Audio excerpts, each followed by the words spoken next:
Welcome in, everybody, to a Tuesday night edition of the Joe Quills Show. I am that guy, Joe Quills. Got a lot of stuff to talk about here tonight, but nothing that's a real major story off the top of my head here. Going to peruse the NFL because it was cut day today. So we will get into that as well. So, coming up on the show, got some baseball news. News from Pittsburgh. They're shifting their young star O'Neill Cruz to the outfield. The White Sox are getting sued. I'll tell you what happened with that. And no, it's not just because they suck on the field. Um, the NCAA is proposing eliminating the spring transfer window. Give you some thoughts about that, and some football news as well. And Kelce went to see a guy about a horse. I'll tell you all about that as well. So, and who knows, maybe we even slip in a horse race tonight because the Quills picks winners article of the day is a race from Assiniboia Downs, which means night racing, which goes up against my race here, or my show here, I should say. And we'll see if we picked out a bomb for a winner because I went with a long shot today. If you saw the article, you know exactly who I took. You can see that article on X. Uh, I know I put it on a couple of Discords because they have content creator corners and promotional stuff there. So if you're on X, you can find it on there because I share it there every morning. Well, actually, it was this afternoon because I didn't write the article till this morning because I knew I was getting a night race. So, but we'll get to it here. So, um, here's a little something for the ladies of what you have to be prepared for if you say, you know what, this guy ain't so fucking bad. So, um, so I was looking for my credit card today, and I have no clue where it is because it's not in its usual spot in the in my wallet. And I checked my shorts, I checked here, I checked there. So it's like, you know what? I'm not gonna call the credit card company and say, "Hey, I lost my card," because usually when you call, you find the card 5 minutes later. So thankfully, the card company has a feature online where you can lock the card. Some people will lock cards because you just don't know, you know, you're trying not to spend money, and that's probably the best way to not use your credit cards is to lock them. In my case, I decided to lock it because I figure, okay, well, it's here somewhere. I know it's here because whenever I lose something, it's around here somewhere, and I find it like 3 days later. So all of a sudden, after like about an hour, hour and a half, I even took a shower and involved and everything. So I was like, right. And I had this idea. It was a great idea. What if my card is sticking to another card? So so after looking around for like an hour, hour and a half, however long it was, and it wasn't hour and a half straight. It was like 15 minutes here, 20 minutes there. The ADD kicked in. So I go looking and I pull out my wallet. Here the card wasn't in its usual spot in my wallet. It was behind my ATM card and not in its slot that I have in there. So got to give myself one of those because stupid me decided to act like an idiot and put something where it wasn't was just so that when it was time to use it, I wasted about an hour and a half of my time looking for that card, which was in my wallet the whole time. So here you go. So yeah, so that's what some lucky lady has to deal with me because I'm an idiot. I'm half Polish. So, you know, you can blame my mom for that because I don't have the Polish last name. So, but it happens sometimes, and like sometimes it's more of a total idiot thing as opposed to just in general. But that's okay. We'll get through it. We got through it somehow, and everything is okay. Didn't have to call the card company, unlock the card, ran to the store tonight, and we're ready to go here on this Tuesday night. And we are one day closer to the NFL season. We are 9 days away from the big day, uh, Kansas City and Baltimore. Um, and we'll see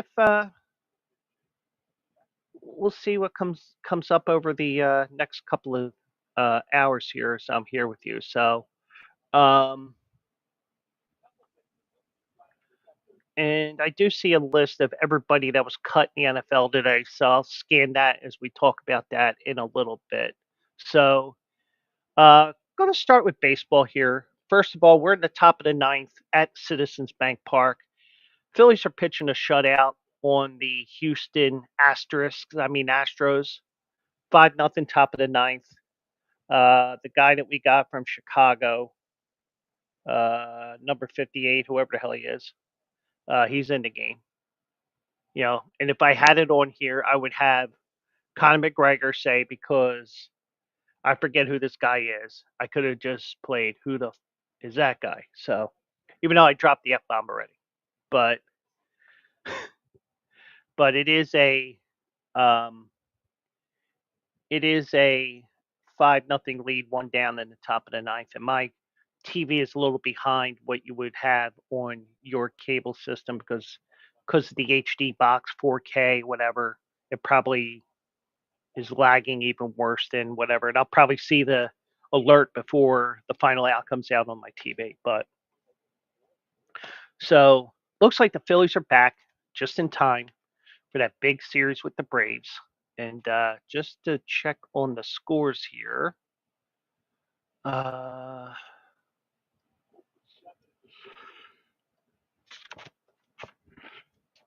the Braves are up 4-0 on Minnesota. So Phillies hold on here. You're not going to see a change in the standings tonight. So that is the brief um, scoreboard here. If we need to, we'll go through the scoreboard a little bit later on tonight. So let's begin with some baseball here. Um, Phillies are about to win their fourth in a row. And now, one team that I had high hopes for at the trade deadline, even though they didn't do much, was the Pittsburgh Pirates. Well, one of their good young players, O'Neal Cruz, is, and I totally misspelled his name according to the article that I have here. So let me fix this. Oops, wrong one.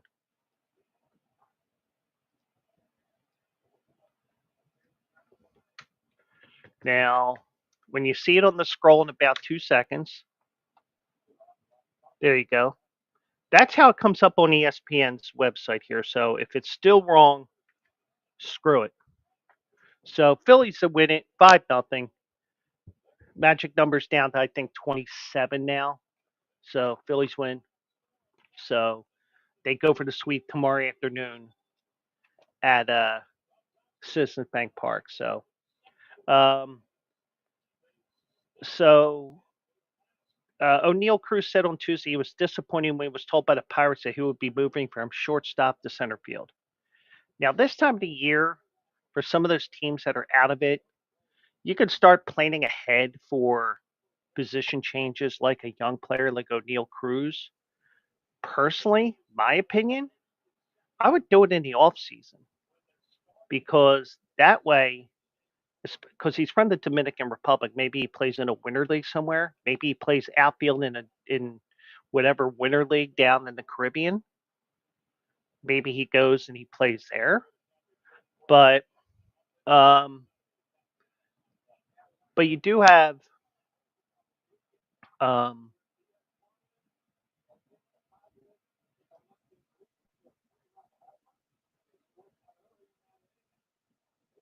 Sorry about that. I'm just checking on one thing here.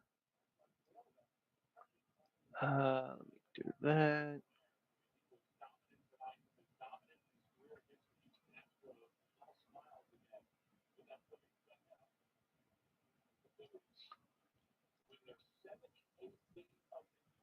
Okay, so I'm just for those that are on X tonight. I'm just checking to see um, the the tweets, if your comments are going through to me. If you are, feel free to reply. Uh, we're an open source here. You want to add something, feel free to do so. Whether you're on YouTube, X, or on Twitch here. So O'Neill Cruz is going to center field. Um, Now, this was something that was predicted a couple years ago, and that's because O'Neill Cruz is 6'7". Um, Now he does have somebody to consult, Fernando Tatis, who made the transition from shortstop to right field. Um, so um, Now Tatis is considered one of the best right fielders in baseball right now. So I'm thinking that you know sometimes you get somebody who's a mentor to you, even though they're only a couple years older. Maybe you maybe there's a good friendship between the two, and he can give them some guidance on it. Because the one thing is, you do want everybody to succeed in baseball or any other sport. You know, unless you play them.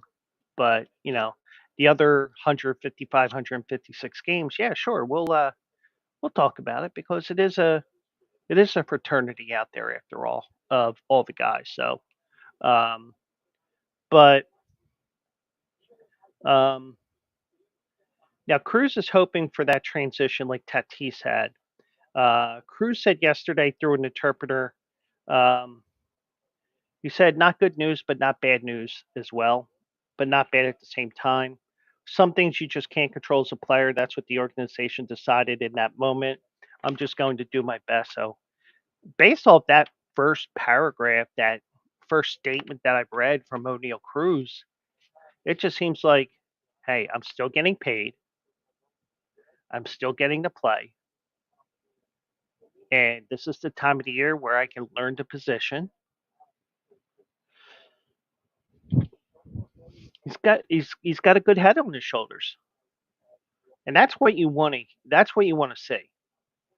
You want to see a guy who is willing, who, even though he's disappointed that he's not going to play the position that he came up playing in the minor leagues, he's still going to play that position um, on.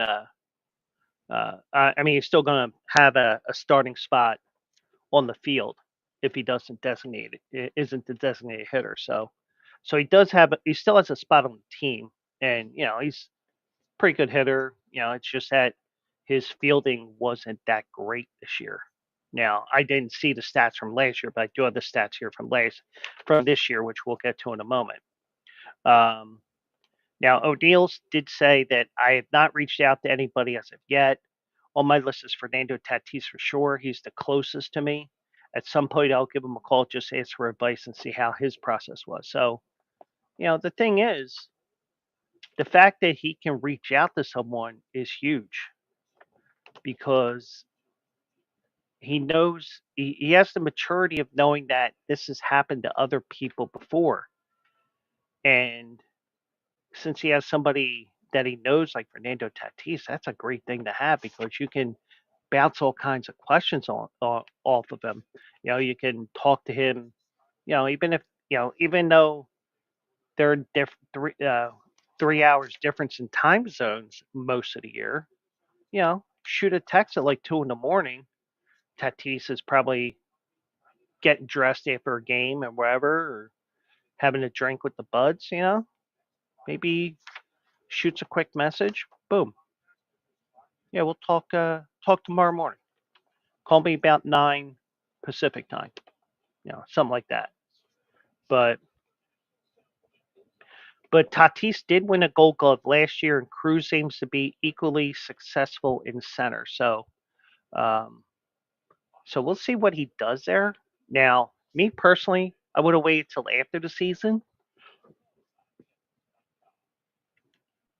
but you do have the ability of sitting there, ability to have him play there and learn a little bit when the games don't mean as much to the Pirates as other teams. Penguin, what up, man? Hope you're doing well out there. Uh, I'm trying to shake my head worse than Michael J. Fox, but I can't do it. Uh,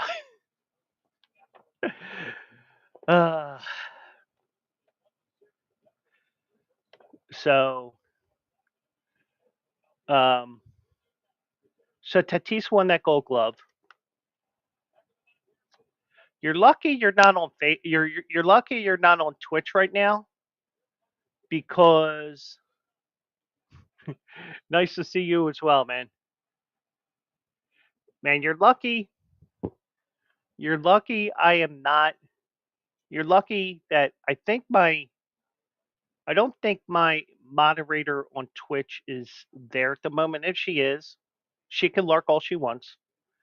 Um, you know, if I knew you were in, if you were saying that on the Twitch chat, I might have to use the magic word to get you silenced for 10 minutes or whatever.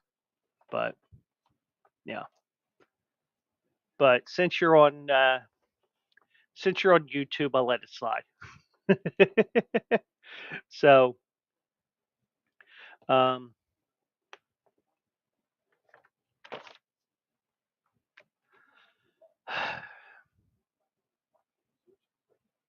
all right. Okay, I'm a jerk. I can't help it. All right. So Cruz also said every player that plays every position, you want to be the best of your position. If that's the move, go into center field. That is, I'm going to try my best every day to become one of the best. Um, and I'll see it this way. I'm still in the middle of diamond, but it's in the outfield. All I have to do is erase it from my mind. I was a shortstop and do my best out there as a center fielder. And it's just going to take time. And like I said, this is probably the best time to do it with Pittsburgh not in the hunt for the division. So why not experiment a little bit? Um, Now, what necessitated the move was O'Neill Cruz had 24 errors in 112 games at shortstop this season, second most in the majors behind Ellie De La Cruz, who had 26 so far. In 6 games from July 27th to August 2nd, O'Neill Cruz committed 7 errors. And I'm going to look something up here real quick.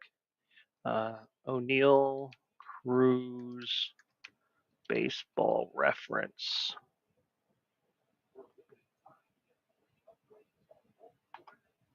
I mean, he's 25 years old, so he's still young enough where he can learn another position like this without being forced into it.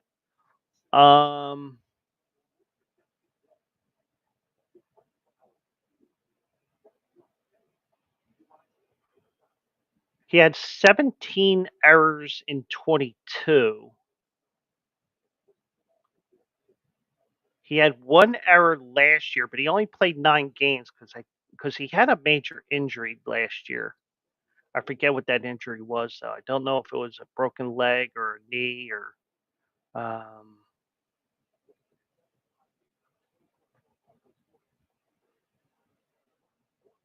uh,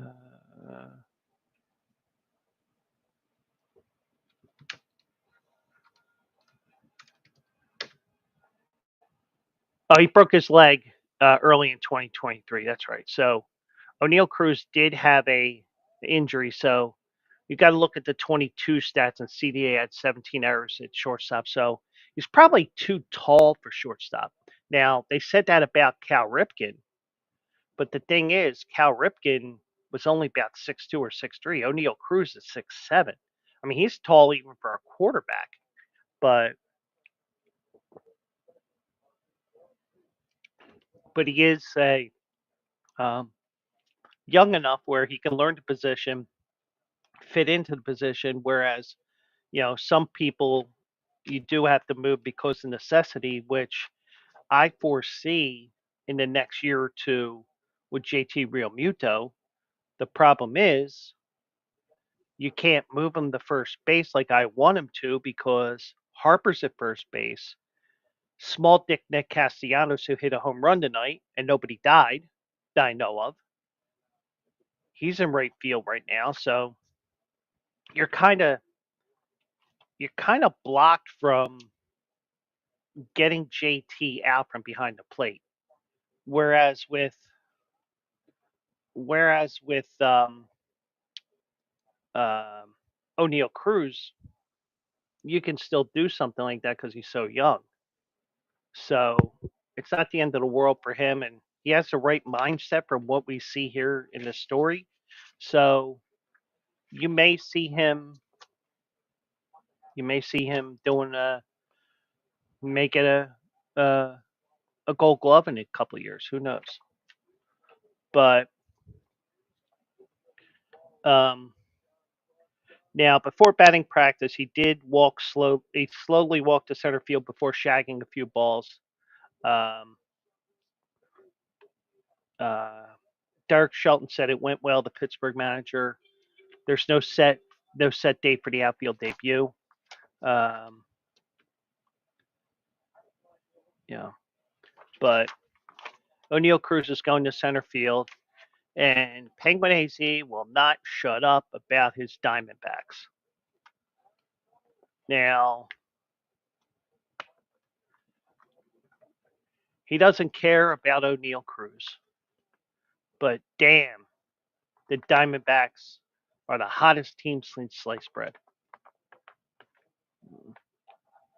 Uh, let's go back over here.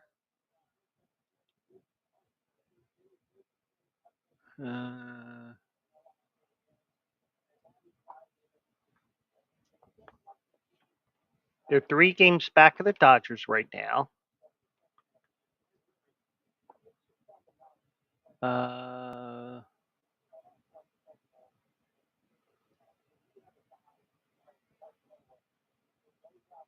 They played a New York Mets tonight. I mean Mets. They first game of a 3-game series, and you know, right now I just hope that maybe the game somehow ends in a tie between Penguins, Diamondbacks, and the New York Mets. You know, and yes, I'm saying mess, MESS, because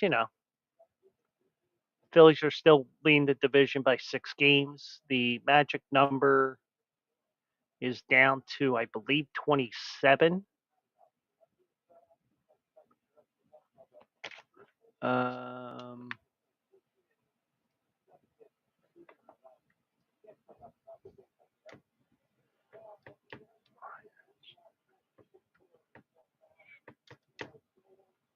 Actually, it's down to 25.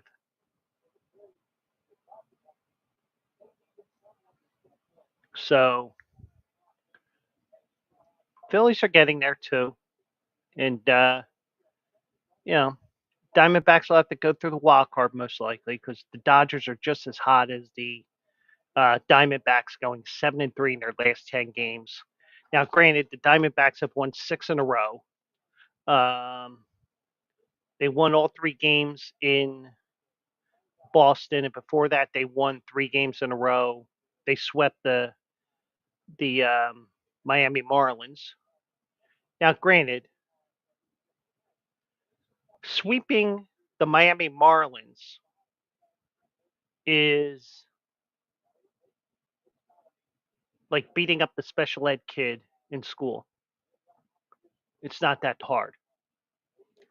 But but you do have the Diamondbacks on a roll here, and you know they're getting hot at the right time. Hopefully, they're getting hot too soon. That's what you would hope for being a fan of the other teams that are still in playoff contention as of right now. Because the Phillies had their rut. The Phillies ended up, um, and yeah, I know it's still a sweep. And I think you're still friends with me on Facebook. I did share um, a reel last night uh, of a dwarf comedian by the name of Brad Williams. Um, Sometimes a special ed kid wins. Yeah, that's the truth. But um, but if I'm the Diamondbacks, I'd be a little worried that maybe I'm getting a little hot too soon because they got hot at the right time in late September last year, got to the playoffs, bing bang boom, they're in the World Series. But you do have, you know, now if you play the Dodgers and they played the Dodgers in the division series last year, right?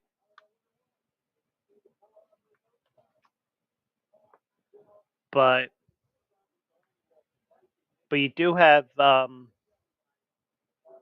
Dodgers in front of you. Um,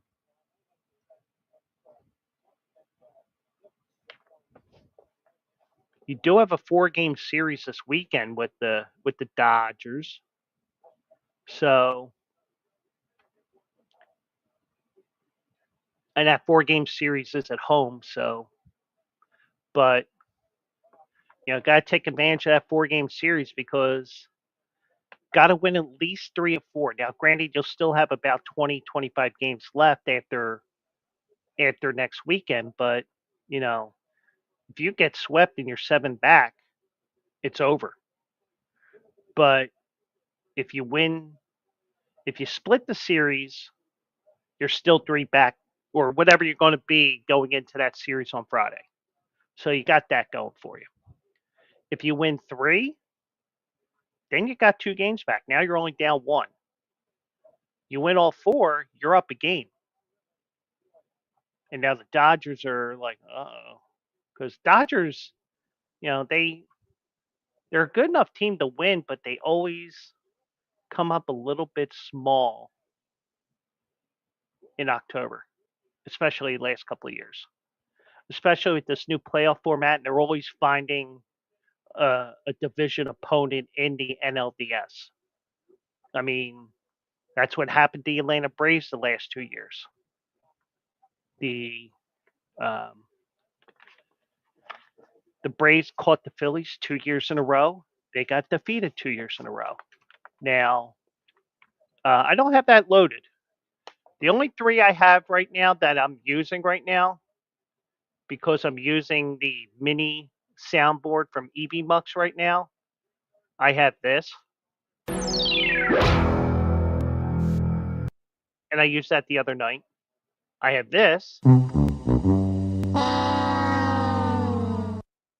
And you might have to turn your volume up for this one because of the fact that I have not been able to find a louder transmission of this one, but this is a perfect one for describing what I think is going to happen to the Diamondbacks this year.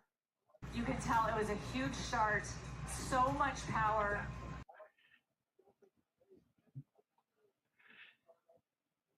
Dude, I only have 6 slots on here.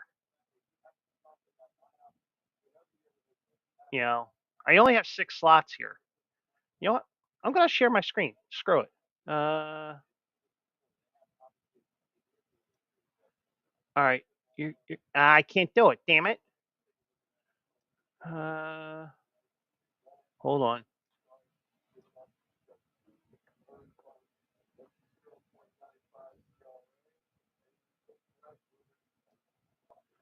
Uh, Here you go, Penguin, because you're being a pain. That's all they give me are those 6 slots right here. That's all they give me. So I got to take these 3 out and put other ones in. And I have my opening music here. So other than that, I'm screwed right now. But the one with but with the fact that um, you know,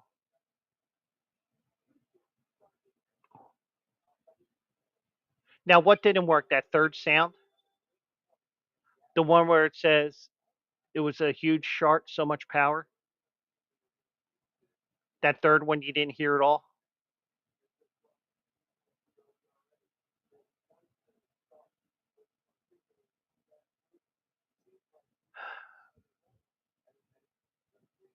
You are so lucky you are on YouTube right now.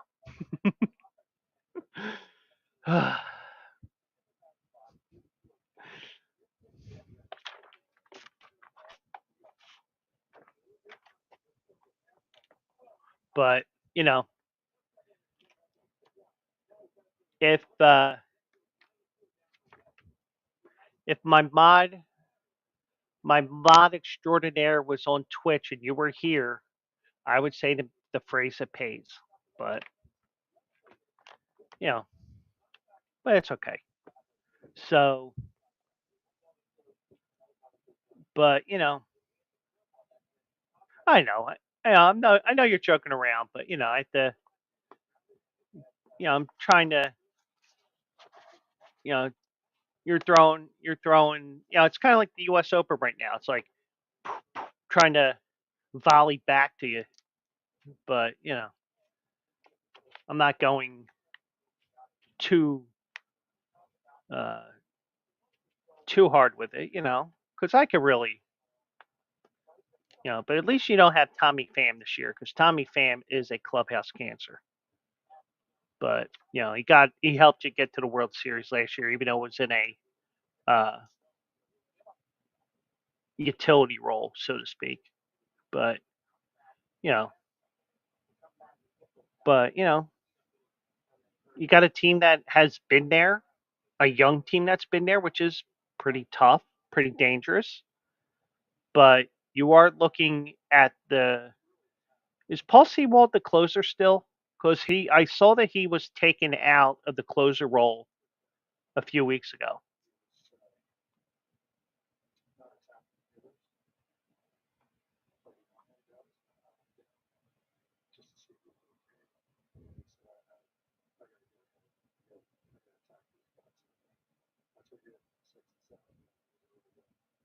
I'm just waiting to see if he responds to that question. He's in and out, so they're probably using a bullpen by committee right now. So yeah, so um, maybe he gets the opportunity again in October, if there is an October, which probably will happen because when you look at uh, his family having kids doesn't help. Well, you know what they say in Bull Durham: women weaken knees. So, um, so it says that Seawald is just a reliever. Justin Martinez took over the closer's role, but it's probably like you're hinting. It's probably a closer by committee right now. Um, but I don't necessarily see all the news of the Arizona players. If it's not anything major like, you know, Corbin Carroll is, you know, he's out on personal leave or whatever, kind of like the way that Jose Alvarado of the Phillies is. If it's not a star player missing a couple of games in Arizona because of, you know, a turned ankle or a sore elbow or wicked case of the shits, you know, I won't necessarily see it, even with bleacherbrothers.com right now. You know, I'm sure I missed it. But because I was looking for a closer on my fantasy baseball team, but I saw he was available, and I look at the news. Oh, he's been removed as the closer. And sometimes what you do is you got to bring him down, build his confidence back up, or you just say, "Fuck it, you ain't going back to the closer role." But um, but you do have a good team there. It's just a matter of um, it's just a matter of this year from being a team that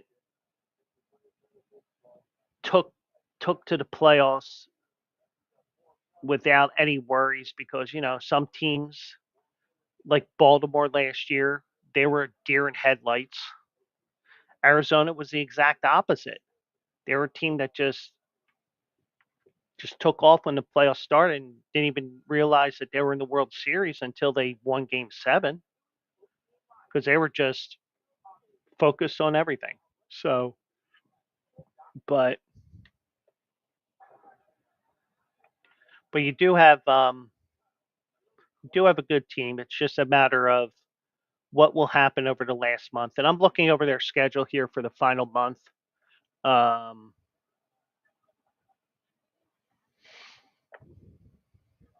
you got 3 with the Mets, 4 with the Dodgers, 3 at San Francisco, 3 at Houston, 2 at home versus Texas, 3 against Milwaukee, 3 at Colorado, then 4 at Milwaukee, and then you close at home with San Francisco and San Diego. So, you do have some tough games in there. You do have some tough series in there. The Mets can be tough. Dodgers is going to be tough. Houston, um, they're getting beat around by the Phillies right now, but I don't, I don't think Houston's that good this year. But they did get the division lead. I mean, it was a perfect scenario. Houston started to get hot. Seattle cooled off.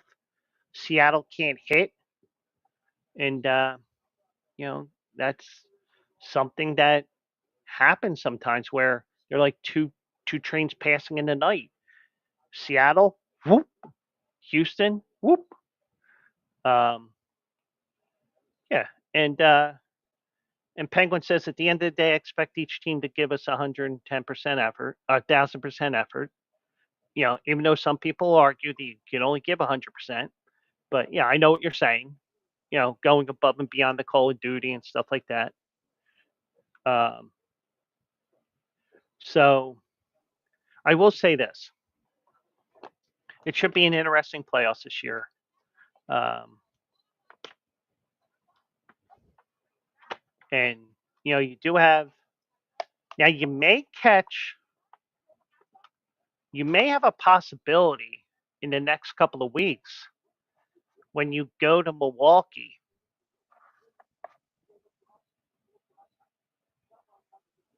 There is a possibility because the Brewers are up 9.5 games on the Cubs right now. There is a distinct possibility that one of those games in Milwaukee could be a game where it's after they clinch the division. So you may get them partying a little too hard and a little hungover. Um, and beating a hot team can be a firecracker for a team on the sidelines into the playoffs. Yeah. I mean, the thing is, especially with the Phillies, because they hit that rut right before the All Star break with Oakland. And Oakland has been a much better team over the last month or so. Um, but the one thing I will tell you is every team is going to have a rut, a long losing streak, whatever.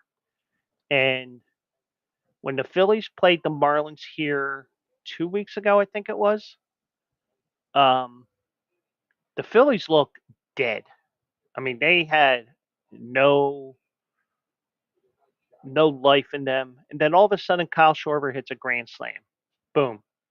things got back the way that they should be. And then they went on the road and lost a couple. But they beat the hell out of Kansas City in the last two games of that 3-game series in Kansas City this past weekend. And you're beating the Astros right now 2 in a row, which some people are saying could be the AL representative in the World Series. I don't see it. But I think I think both playoffs are wide open this year.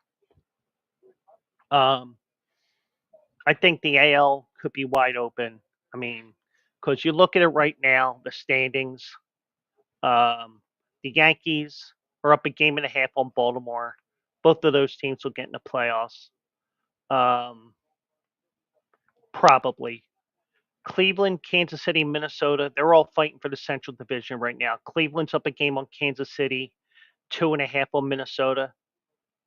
It looks like those three will get in, and whoever will win, Houston and Seattle will get in. And that lead is down to 3 games. Seattle wins tonight, they're 2.5 back. And, if they can figure out how to hit the ball, because they have the worst batting average in baseball, they could get the AL West back because they had that huge lead at the beginning of the year.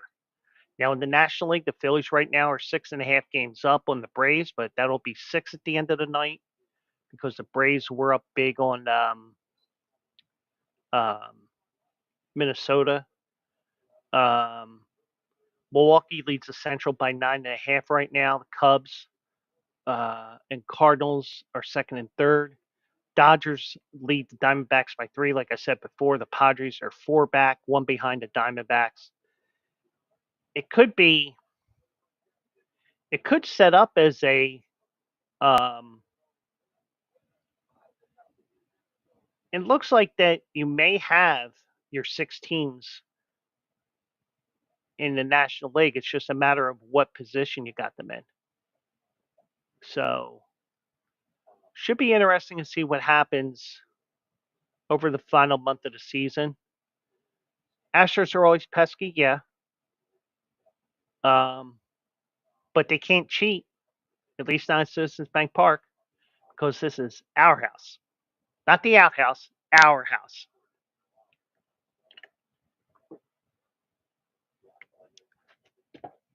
But I would definitely say um, if one thing Astros have an advantage on, um, and Penguin says it's game time. Braves are 6.5 back now. The one thing is with the Braves, even though they're beating up on Minnesota right now, um, Atlanta's up 4-0, top of the 7th. Um, the one thing is with the Braves, they've had a ton of injuries. And I don't think I could stress that word ton enough.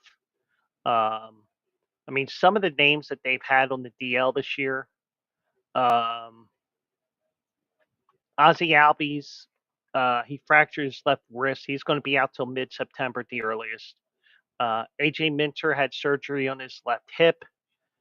Austin Riley has a fractured right hand. He's going to be out probably the rest of the regular season. Spencer Strider, um, he had Tommy John surgery. Or no, he did have surgery. Um, they said his ligament was in surprisingly good shape during the surgery. They expect him back early next season. Ronald Acuna, he blew out his knee. So they've been a lot of their star players have been injured. So you are looking that they're not the um, they're not the Braves teams of the past where they win the division by 15 games like they did last year, but you could conceivably see a team that could be dangerous as a wild card if they find a way to win. You know, they find a way to get in because they are in that last spot right now. Or they're in the wild card race right now. The 3 wild cards right now are Arizona number 1, Padres number 2. That should be a great 3-game series. And the Braves would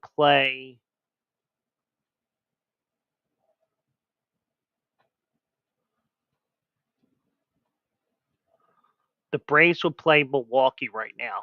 That should be an interesting series. And right now, if the Braves were to win that series based on the standings right now, the Braves would play the Phillies in the divisional round. As of right now. The old adage, if the season ends today. So you are looking at um, a team that is really beaten up this year, a ton of injuries, but you know, they're still going to find a way to get into the playoffs and wreak some havoc. But you do have a team in the Phillies that have had success as a wild card team the last 2 years, so they will know what it's like to face a team even in their own division in the divisional round. They will still know what it's like. So that could make things that series could be very interesting with the schedule flipped where the Phillies would have home field advantage this year if everything holds up the way that they hold up. So now one team that was long eliminated from playoff contention was the Chicago White Sox. Now, if you remember last year, a fan got shot in the outfield bleachers. Well, she is suing the White Sox and the Illinois agency that owns Guaranteed Rate Field. And the White Sox can't catch a break right now. Now, the woman that was in the left field bleachers in section 161 when she was shot during the fourth inning of the game against the Oakland A's last August, um, according to the Chicago Sun-Times. She was 42 years old at the time. A 26-year-old woman sitting in the same section suffered a grazed wound in her abdomen. Now, how that gun got into the stadium, I don't know. But the plaintiff's attorney uh, issued a news release Thursday. So this was released the other day. The action had been filed in Cook County District Court, identifying her only as Jane Doe to spare her further harm. And it's sad that you got to do that, but you know.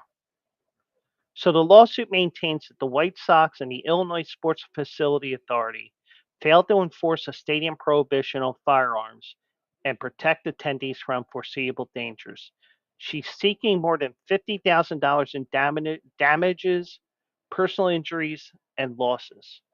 Now, 50,000, that does seem a little low in my opinion. I mean, she got shot in the thigh, yeah, but if you get hit the right way in the thigh, you can bleed out. $50,000 seems a little low to me. I mean, I would have, depending on everything with pain and suffering and the bills and all that, it's I would have put another zero in there, made it at least 500,000. Because 50,000, even though the White Sox are the worst team in baseball by far, they got enough revenue coming in where it's just like $50,000. Yeah, we'll just pay it off. Get out of here. That's all you got to do. 50,000. Here's the check. Get out. That's all you have to do. It doesn't make sense. That's only 50. But and maybe this is a typo, but Now, the lawsuit repeatedly alleges that the defendants allowed a gun into the stadium and failed to warn the woman and other fans about the weapon, but doesn't provide any evidence backing up that assertion. Now, the thing is, and I'm sure the Penguin AZ can back this up when he's gone to a couple of Diamondback games. you do have to go through a metal detector to get into an MLB stadium. I have to do it at Citizens Bank Park. You do have to go through that. And that's a Major League Baseball policy. That's not an Arizona Diamondbacks, uh, uh, not an Arizona Diamondbacks thing. MLB requires it at all their stadiums. Um, now, now, the detectives, Chicago's detectives, were asked about where the gunfire came from. The Chicago police spokesperson Nathaniel Blackman said, "Only the investigation remains open." So they don't know, or they're covering something up, which wouldn't surprise me. Nothing would surprise me, um, because the stadium is closed in, I believe. And last year when I first mentioned this story, I was trying to figure out how they would get in from the inside. Now, granted, the guaranteed rate field is probably in one of the worst neighborhoods in Chicago on the south side.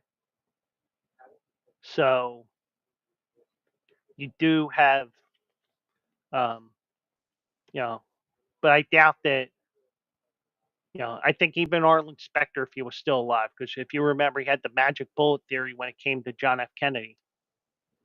I'm sure Chicago police is probably going with the magic bullet theory here. But um, they've only said the investigation remains open. I don't think they know what they're investigating, or they're covering something up. Um, the team's media relation departments uh, didn't return any comments for a telephone message.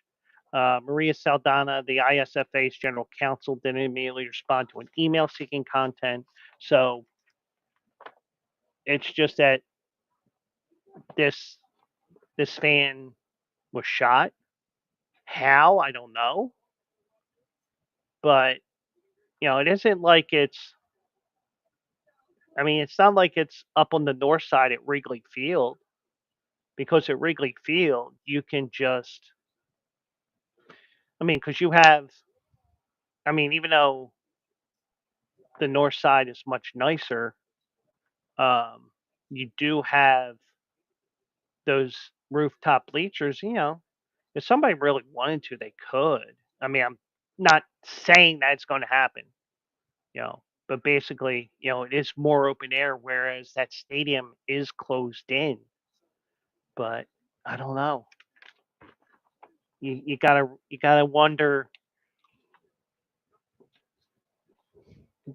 how that happened. And it's just really a weird story that someone got shot. Now, the only thing is that makes any sense was somebody got in there somehow. I mean, but but whatever it is what it is. So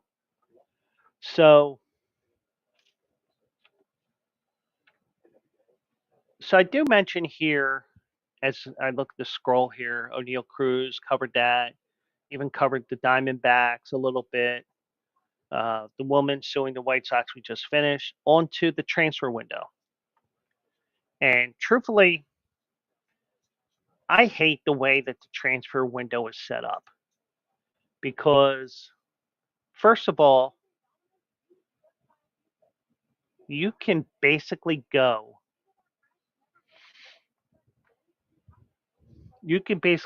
from one school to another for 4 years. You can play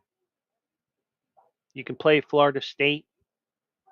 You get embarrassed that you lost to Georgia Tech in Ireland. You stick it out for the season and you just say, I'm out. Then you can go to Oregon and you realize, hey, I'm not starting here. I'm out of here. Then you go to Ohio State And then you go, oh, well, Michigan's offering more money. Yeah, I'll go to Michigan for my senior year. You can bounce around one, two, three, four if you really wanted to. But the one thing is they did have two transfer windows. Um, Now the spring transfer window, which is usually March or April, that's in danger of being eliminated after the NCAA's FBS and FCS, which is 1A and 1AA. Their committees recommended the sport move to a single off-season notification of transfer window. Now, the timing of it, which I'll get to, I don't like, but I understand why. Now, under this proposal, the 30-day transfer window in December would become the lone opportunity for FBS and FCS players to enter their name in a transfer portal and seek a new school. For the past 2 years, the portal has also opened for a 15-day window in April. Now, the Division I Council will meet in October to determine whether it'll adopt the proposal, which reduces the number of total days when a student athlete can transfer from 45 to 30. So not only are you losing 15 days, not only are you losing that April window, you're losing 15 less days. But um, if um, if this is approved, the changes will be for this academic year. The December transfer window opens up the Monday after the conference title games and extend from December 9th through January 7th. Um, the NCAA cited a focus on roster stability for student athletes and their programs in its release regarding the proposal. So, it's just that, you can cite this all you want. It's just such a situation where the rich will get richer and the poorer will get poorer. You'll have the haves, which are the Power Four conferences, and you have the have-nots. Plain simple. So,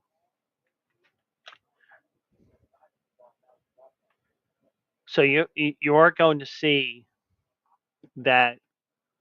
I don't think that's ever going to change. So you can go from school to school, and you know somebody's going to give you 2 million to play at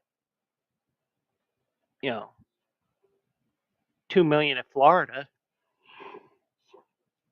and then you go back in, you get 2.5 somewhere else, and then you get three somewhere else, and then 3.5. Money talks, BS walks. Plain and simple. Um, this year, more than 900 FBS scholarship players entered the portal in the month of April after the NCAA was forced to drop its one-time transfer restrictions.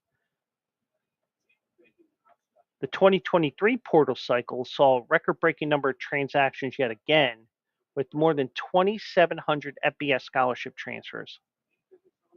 I mean, the way that it's turned into now is basically, let me go and play for each school each year. So, um, I don't know what to do. Maybe I'm just a curmudgeon, and I think that going from four to four different schools for 4 years is a bit of BS in my opinion. But um, um, so, and another thing that they're looking at right now is, well, they actually approved it. The Football Oversight Committee also approved a blanket waiver for the 2024 season, guaranteeing that players wishing to redshirt during the season are permitted to play any postseason game, a conference championship, a bowl game, a football playoff. As I drop my sheets here, I apologize. So that game won't count toward their 4 game limit. So you could see that could happen in the future here. Um, so that will be coming up as well. Got some NFL news here as well. Um, Odell Beckham will start off on the physically unable to perform list. Um, he'll miss the first 4 games. He hasn't practiced because of an undisclosed injury. Yeah, he's been riddled with injuries in the past year. He fractured his ankle in 2017. He suffered a torn ACL in 2020. Then again, the Super Bowl at the end of the 21 season. Um, Now he was supposed to be the third guy in the um, Tyreek Hill, Jalen Waddle uh, triumvirate of wide receivers, but you're looking at him being out at least the first 4 games. So, um, but he'll have a couple of weeks. He'll have a month before they he becomes eligible again to come off of the pup list there. And for those that are looking to draft Jamar Chase in fantasy football, the Bengals are expecting him to start the season opener on the 8th against the Patriots. He's expected to play in the team's season opener. After missing all of training camp, Chase participated in the team's 2 light practices this week and will continue to be involved as the team ramps up for its first game on the 8th against the Patriots. Um, Zach Taylor, the coach of the Bengals, said it's good to see Chase practicing with the team this week. I think it gives you a good visual what it's going to look and feel like for us. It's been good to get him back in the mix the last couple of days. Um, Taylor balked at it's stating whether Chase, who was looking for a contract extension, was going to play in the opener, given the absence throughout training camp. But after his virtual news conference, the team submitted its initial 53-man roster. Taylor made it clear that Chase will be playing. So he's got 2 years left on his rookie deal, including a fifth-year option that is worth $21.8 million. I think the Bengals can basically uh, um, opt into that 5th year because he is that type of a player. Um, Now, CD Lamb did get his deal, 4 years, $136 million. We talked about that last night. Brandon Ayuk is still waiting for a deal of his own. Who knows what's going to happen with him? Whether he gets traded or goes somewhere else, or he stays with San Francisco. I mean, um, but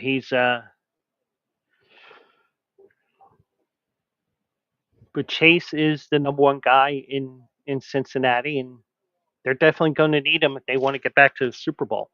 So Chase will be there opening day. So I'm going to check one thing here. Um, we'll get to that final story. Now I'm looking at some of the names here. Frank Gore Jr. was released by Buffalo. Um,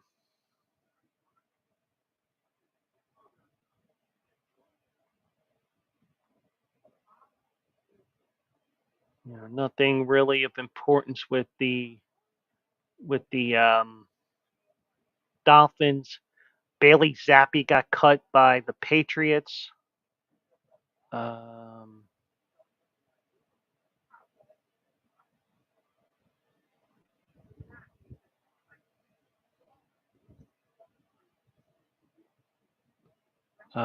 In the AFC North, nobody really of note with the Ravens.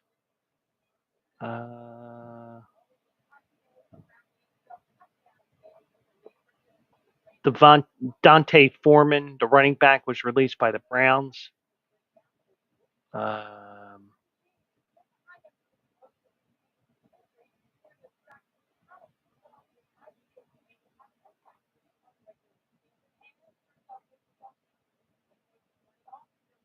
Quez Watkins, the former Eagles receiver, he was released by the Steelers today. AFC South.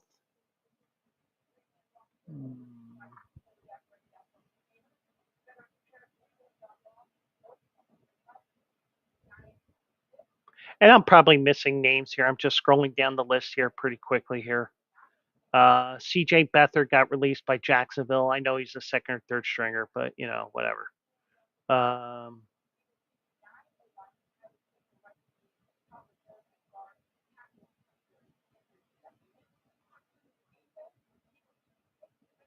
Nobody really of note with Tennessee. Samaje Perine, he was released by Denver. Um, Tim Patrick, the wide receiver, he got released by the Broncos. He's supposed to be signing with Detroit. Um,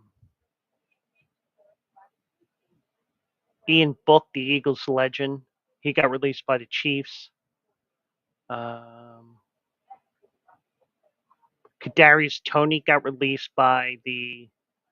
um, by the Chiefs. Justin Ross, Irv Smith, the tight end. Uh,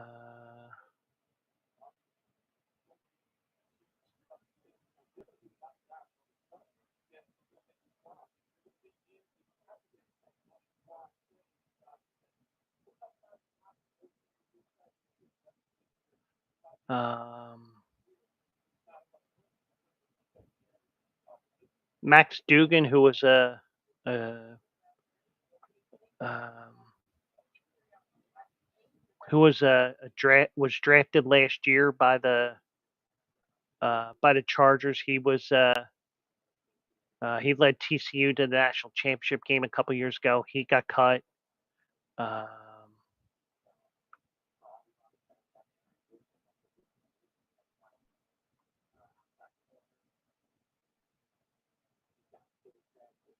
Nobody really of note for the Cowboys.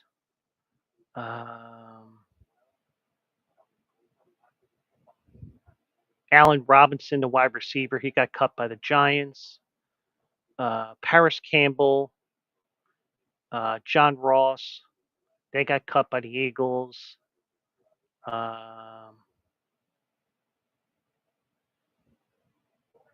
I apologize. I know this is great. I know this is great podcasting. I do apologize. Um, Trace McSorley, the Penn State legend, he got cut by the Washington Commanders. Riley Patterson, the kicker, got cut. Brett Rippon was cut by the Bears.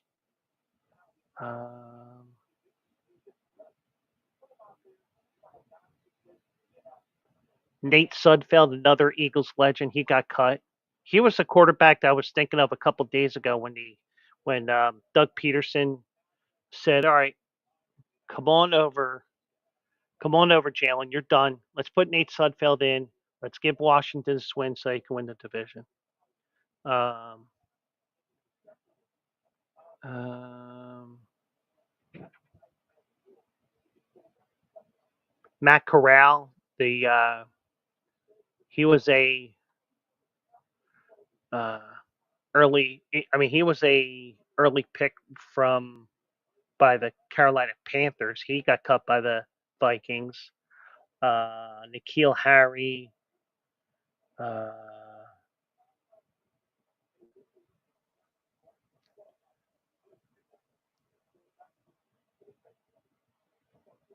Nobody of note with the Falcons.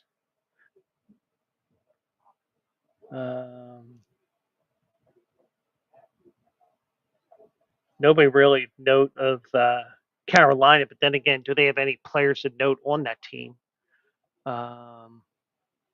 Equiminius St. Brown, he got cut by the Saints. We know Equiminius, the brother of Amon Ra, he got cut today.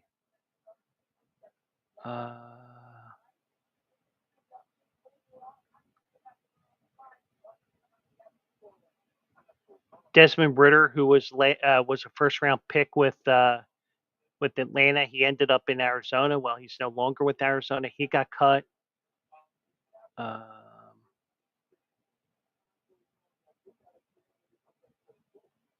Boston Scott, who was pretty much money when the Eagles played the Giants. He was always a guy who scored against the Giants. He got cut by the Rams. Maybe he comes back. Who knows? Uh,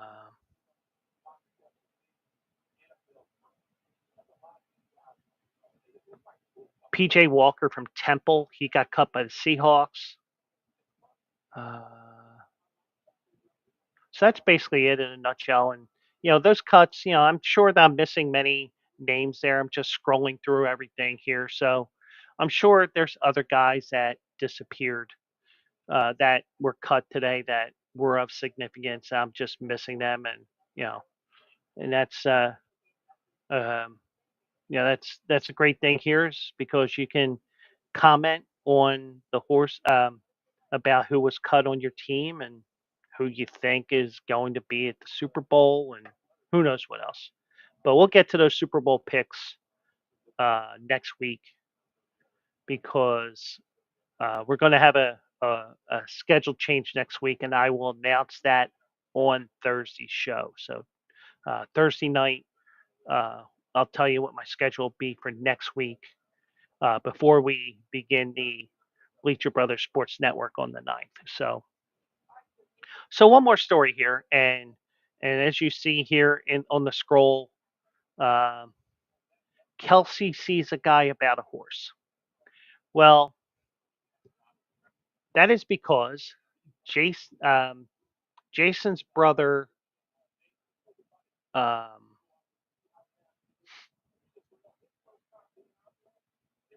Jason's brother Travis, has entered a minority thoroughbred ownership via the Team Valor International Partnership, the outfit announced Tuesday. Now, granted, there was also more big news, and I'll get to that as well here. Um,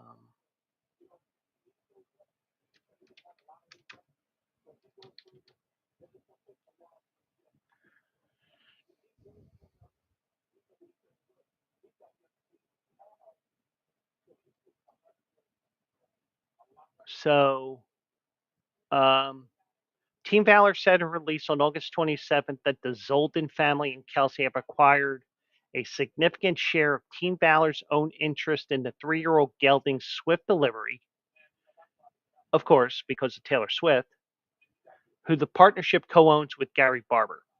Team Valor said that Swift Delivery will be entered this Saturday's $125,000 Toronto Cup on the Woodbine turf. The name of Kelce's first thoroughbred interest was quickly noted across social media. The popularity of Kelce, a star tight end who is entering his 12th season with Kansas City, is seeking his third consecutive Super Bowl this season. He skyrocketed last year when he began dating um, uh, Taylor Swift. So um, he said on this week's episode of the New Heights podcast that I'm a Derby guy now, man. Kelce said in the following week's episode uh, of the New Heights podcast with older brother and retired Philadelphia Eagles star Jason Kelce. It's so much fun. It was a once in a lifetime experience. I'm definitely going to try and experience again. That's because he was in the Derby. He was at the Derby this year. It was fun being part of the entire environment. So um, now Kelce did attend his first Kentucky Derby this year with the Zoldens. I hope I'm pronouncing that right. Watching the Grade 2 American turf on the undercard from the rail in the winner's circle and many of the other races from the new Club SI off the Churchill Downs paddock. His Derby selection was Japanese hopeful Forever Young, who finished third. So, um, who knows? Maybe he knows something about horses. And there was one other news with New Heights. Um, and that was that the Kelce brothers get $100 million podcast deal. Um, the Kelce brothers signed a deal with Amazon's podcast studio Wondery for their New Heights with Jason and Travis Kelce podcast. The agreement brings exclusive ad sales and distribution rights for all audio and video episodes to Wondery. It also includes the entire back catalog, which is huge. Source familiar with the Kelsey brothers deal tells CNN the agreement is in the $100 million range. The deal goes into effect this month, just in time for the latest NFL season.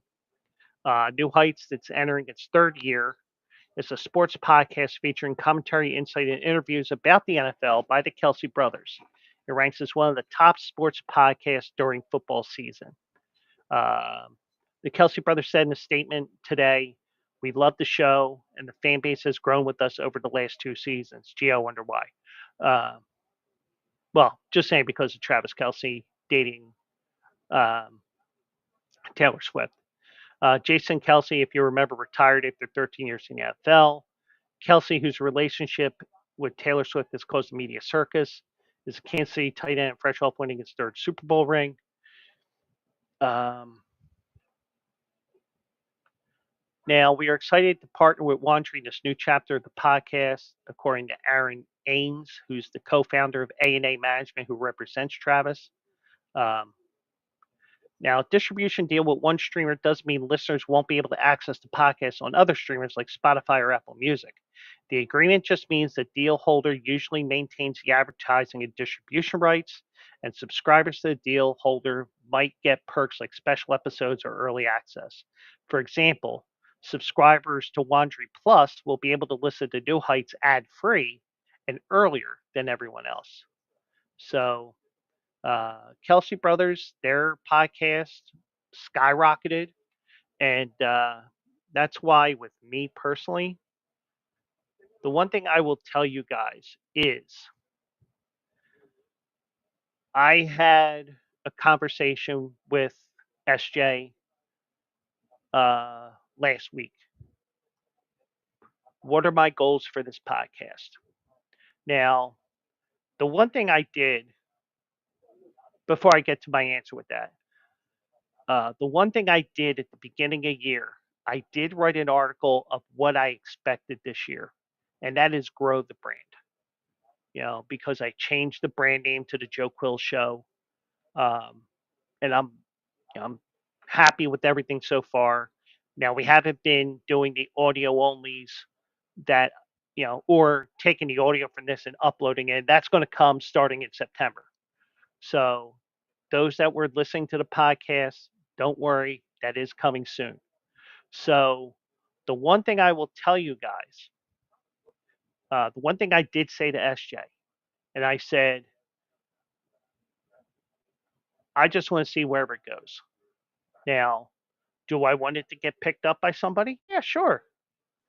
Don't you want to succeed and get some extra money on the side, or get a major deal like the Kelsey brothers had? Sure.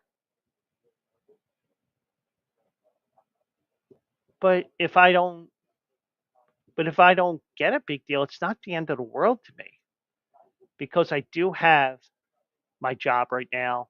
I have I had this show and podcast. I have all the other things that I do on the side. I do my horse racing articles for Bleacher Brothers. You know, I'm pretty busy, but I'm not worried about the money aspect right now. And the one thing I will tell you guys is, when I start uploading the audio podcast when September rolls around, you are going to have, I'm going to start seeing, okay, who is listening as an audio only, or when I upload the audio. The question, the thing is, I am not the type of person who's going to be saying, oh, nobody liked this episode. It had X amount of less listens than the previous one. Well, the thing is, if you use the right hashtags, for example, like for example, the Kentucky Derby one that I've had the last couple of years, that one was a huge one. So I would say that sometimes you just sometimes you get lucky. Some people like a topic, and you get your regulars as well. I'm not the type of person that's going to be wondering, well, why did this episode get X amount less? I'm not worried about that because guess what? I start obsessing about numbers. That's when I'm going to stop doing podcasts. Now, I'm kind of obsessing with some of my Twitch numbers, but that's because of something different. But I'll tell you what,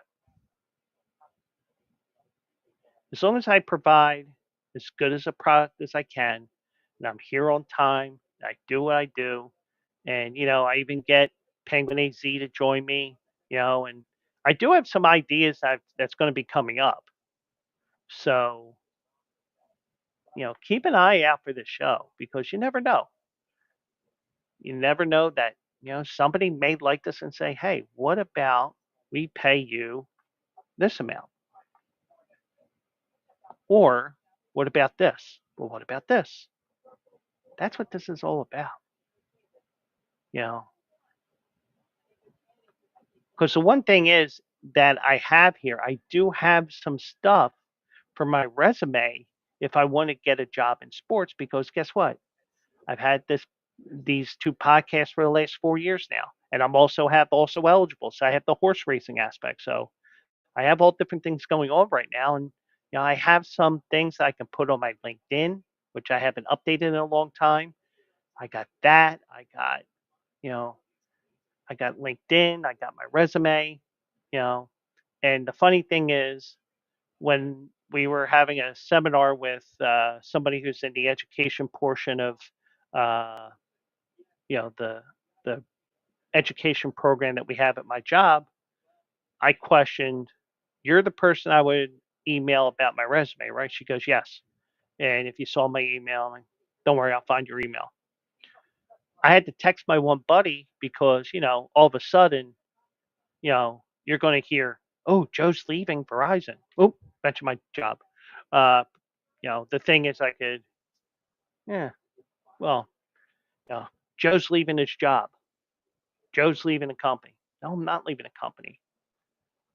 You got to kick the tires for a while before you get something, you get a job because you're not going to find a job like that. But the one thing is, if you have a job already and you're looking to improve yourself or do a job you truly love, I think you have a much better chance to get a job if you're looking at a job while you still have one. Because guess what? Even if it's a major career change or something else, you do have a lot of different, you know, and it'll be more attractive to somebody to say, "Hey, this person isn't coming off the unemployment line. He's actually done something, and he's also been in customer service for X amount of years, so he knows how to talk. And he's been doing his podcast. He's been doing this. He also has this show. He has that show." Okay, so that's what I would say to anybody out there is make sure you get stuff on your resume. Took me a little while after I got my degrees to get something new on my resume, but I'm enjoying what I'm doing. And if it leads to something, that's fine. But if it just something I do for fun, because truthfully, this is my decompression period after a long day of work, even though it's off today, you get a little bit of a break.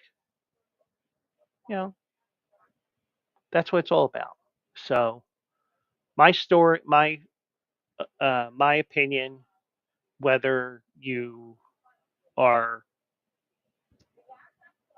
whatever, make sure you get stuff on your resume if you're looking to get into the workforce, especially in specific industries like the sports industry. Make sure you have stuff to put on your resume.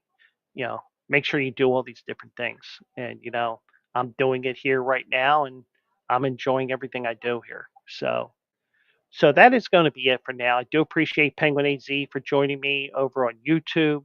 I do want to thank everybody who's been watching on Twitch and on X. We're off tomorrow, and we'll be back on Thursday at 7 or at 9 o'clock, 7 o'clock. Oh, I do have that college football pick I want to give you. So this is a Thursday game that I'm giving out.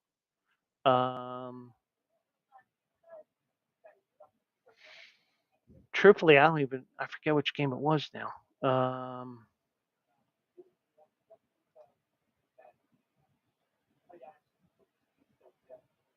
Ladies and gentlemen, the Twins have tied the game at 4, and they're going to extra innings in Minneapolis. Um, let me see here. Which one was it? Um,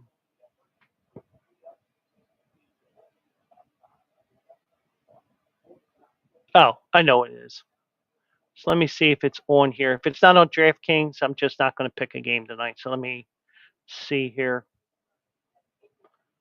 Um,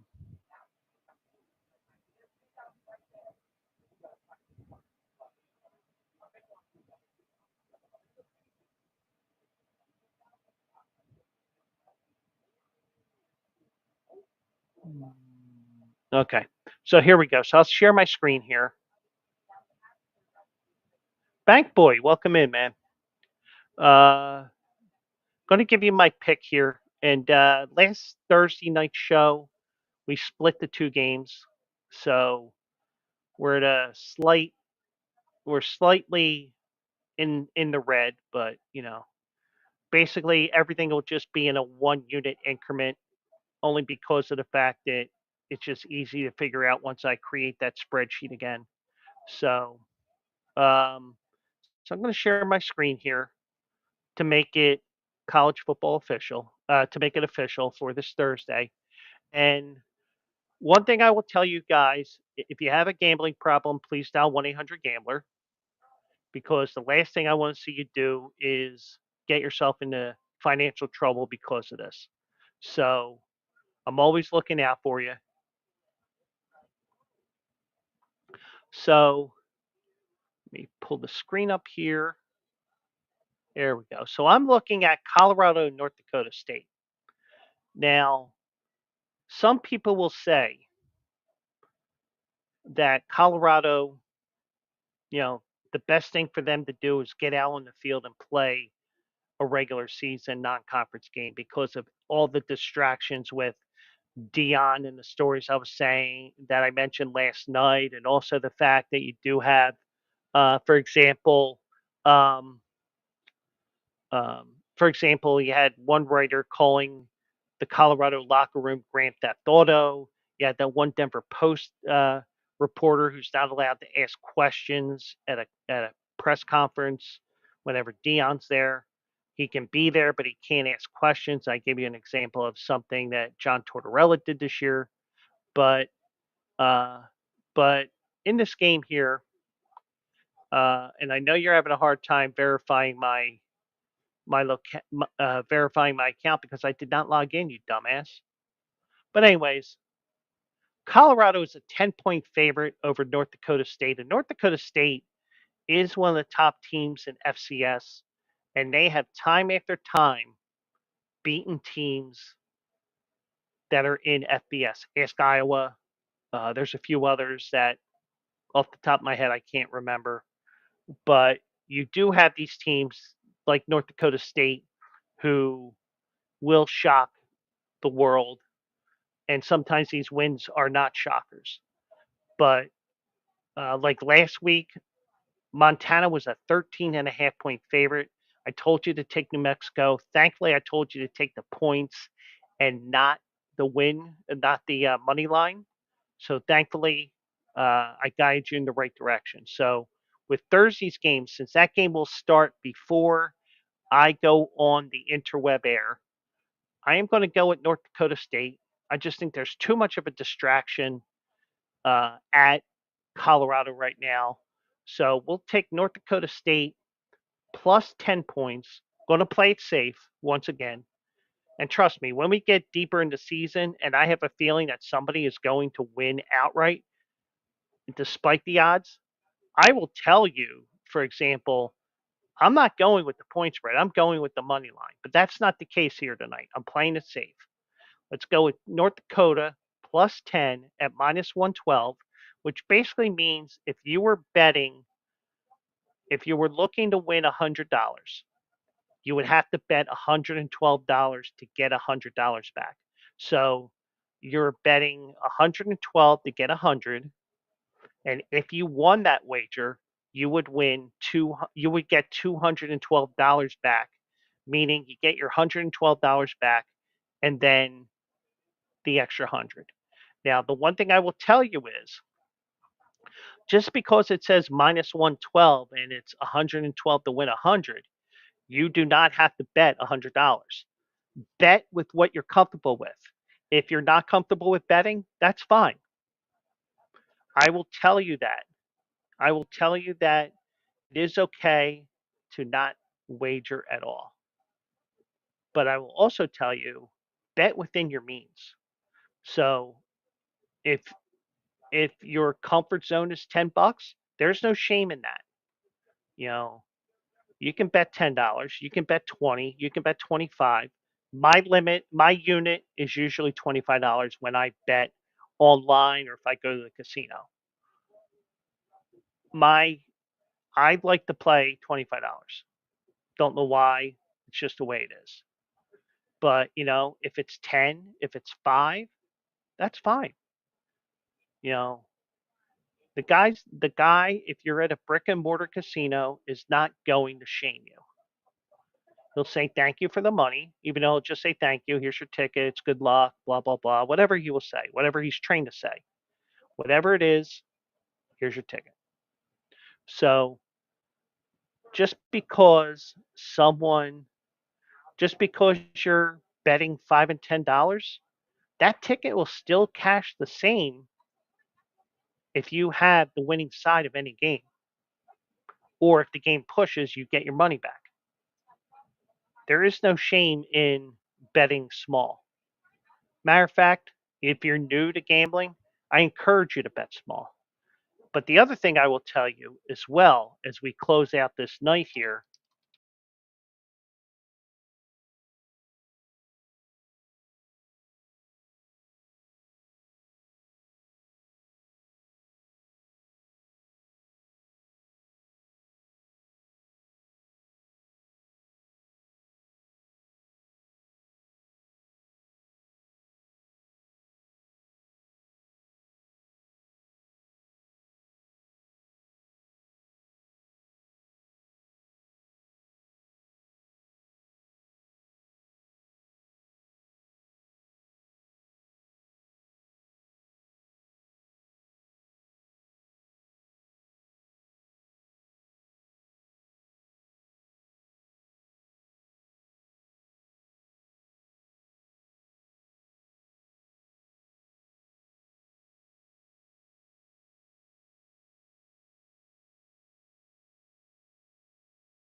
there we go. I'm back. So basically, what happened is because I have a gazillion tabs open right now, I was pulling up the Bleacher Brothers site. I typed Bleacher Brothers in the wrong tab, and everything went to poopy caca. So, anyways, this is what I want to show you as well. And I am a part of Bleacher Brothers, so um, I do want to stress this here, especially since we are in football season. Now, the one thing I will tell you is my race is about to go off too. So let me go over here.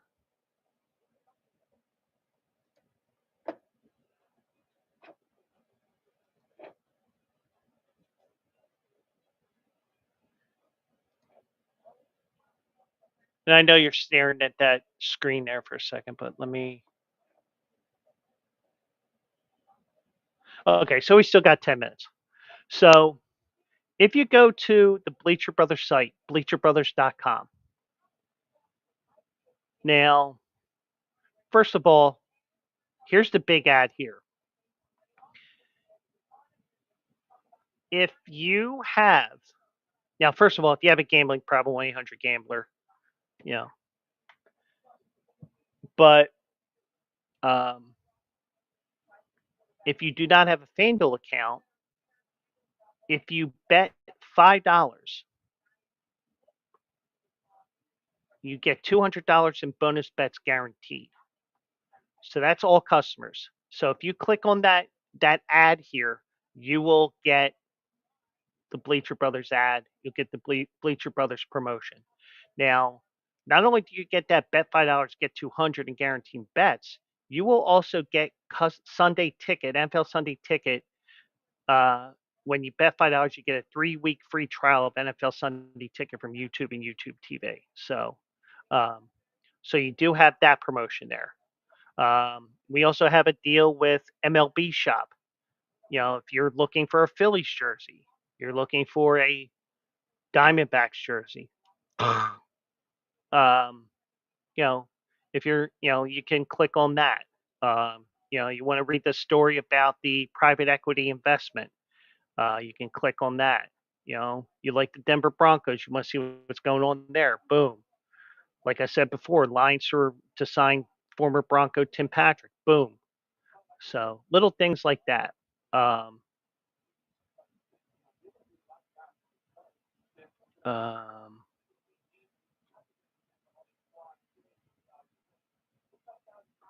and you know what?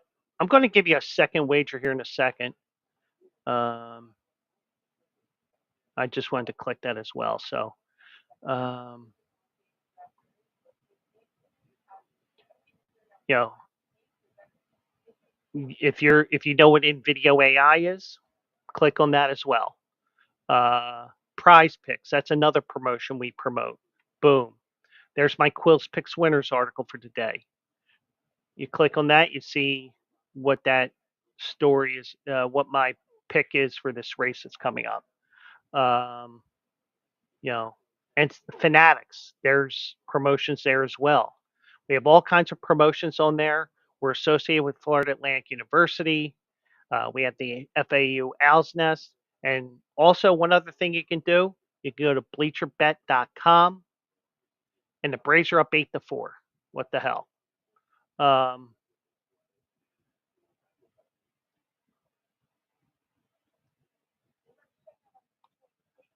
but, um, but here's the different promotions here: DraftKings, BetMGM, Bet1360, Bet365, Caesars, FanDuel. And you got great articles here as well: how to bet on NCAA football, how to bet on NFL football, how to bet on MLB. All these different articles as well. I even wrote an article on horse racing on how to bet, um, what those bets mean. So you do have that as well. So you have all these.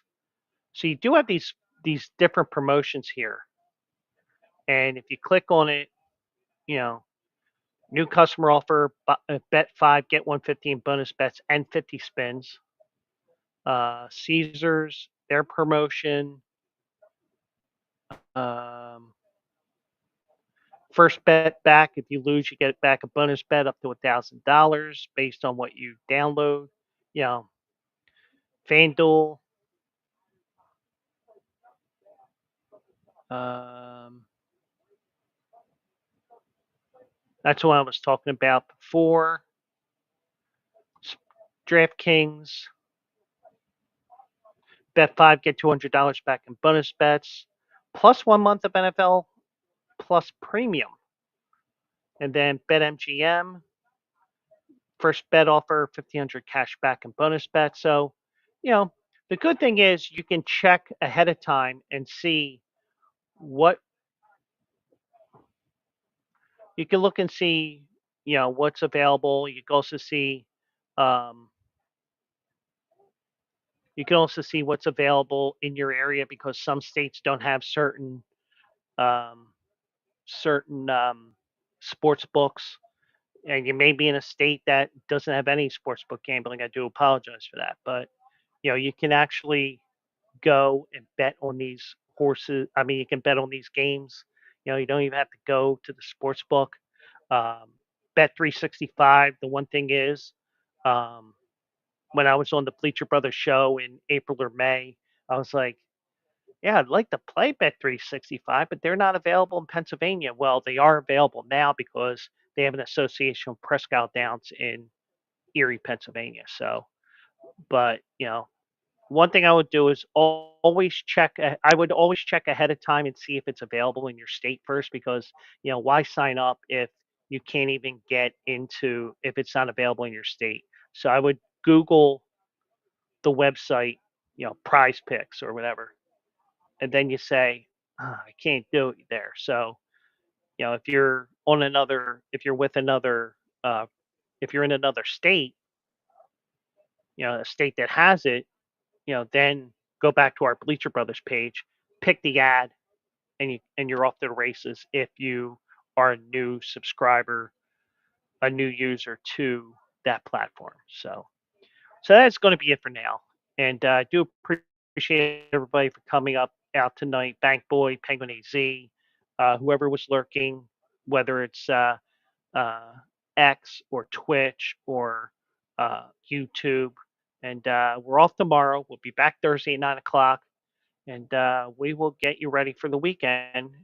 And for me, it'll be a 3-day weekend because I have off Saturday, Sunday, and Monday, and I might make an appearance at Parks on Monday, money permitting. So, like I said, it's all about making sure you have your bills caught up before you do any of that extra money if you want to do that. So that's it for now. I'm going to go watch my race here. Go three.